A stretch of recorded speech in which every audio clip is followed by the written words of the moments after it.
Hey friends, welcome to the channel, I'm Arvin. Today's video is about the top 5 communication mistakes students can make when working in groups.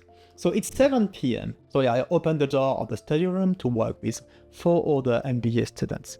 When one guy says, I did not want to waste any time, so I look at the question this afternoon and I wrote 2 pages on the case, so just read what I wrote and we can move on. Here's the deal. What he really did was show that he didn't believe in us. He showed that he was not a team player. So what do you think we did? Thank him or throw a chair at him? Well, let me know in the comments what you would have done. Our friend here took it upon himself to do all the work, thinking he was helping, but in reality, he wasn't being a team player at all. By taking all the tasks, he essentially showed that he didn't trust us to contribute, or worse, he didn't want us to contribute, and this doesn't foster a collaborative environment. We all had valuable skills and perspective to offer, and by not involving us, he missed out on the benefits of diverse inputs. If he had trusted us to handle part of the work, not only would the workload have been more balanced, but the final output could have been much better with everyone's contributions.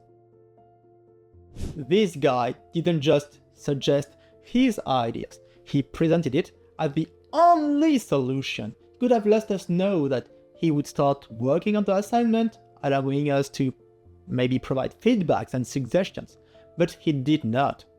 If we had all contributed together, we would have come with better solution or alternative.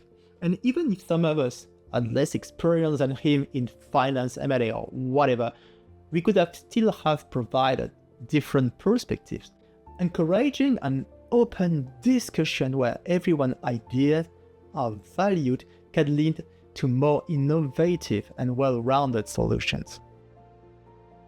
Captain Overachiever assumed we would all just go along with his plan without any discussion. Clear communication could have prevented this misunderstanding. Because of his poor communication skills, some of us felt really angry at him.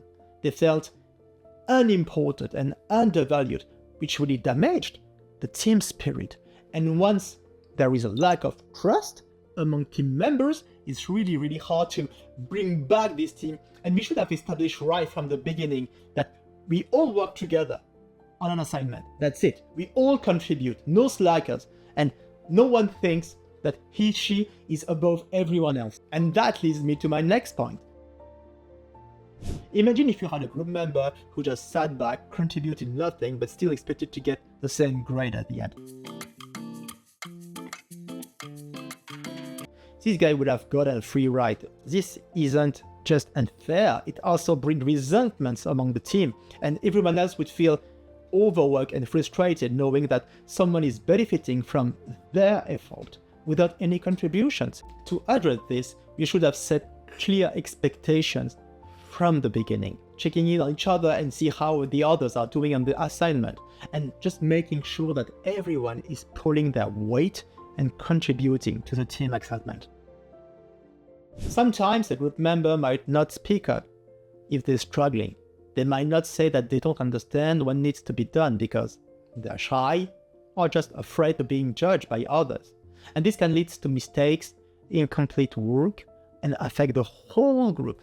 Creating an open environment where asking for help is encouraged can make a big difference. In some other groups, we started right from the beginning saying that there are no stupid questions, so just share any feeling, any ideas, any question that you have. And this creates a feeling of trust, openness, and support. And the funniest part is that if you need clarifications on some points, or if you have any questions, most probably you are not the only one. So by addressing these issues head-on, this creates a more collaborative, communicative, and supportive team environment. But I know that sometimes speaking up can be tough. So if you ever find yourself stuck, don't worry, I've got you covered. Check out these 2 videos right here and talk to you soon. Bye.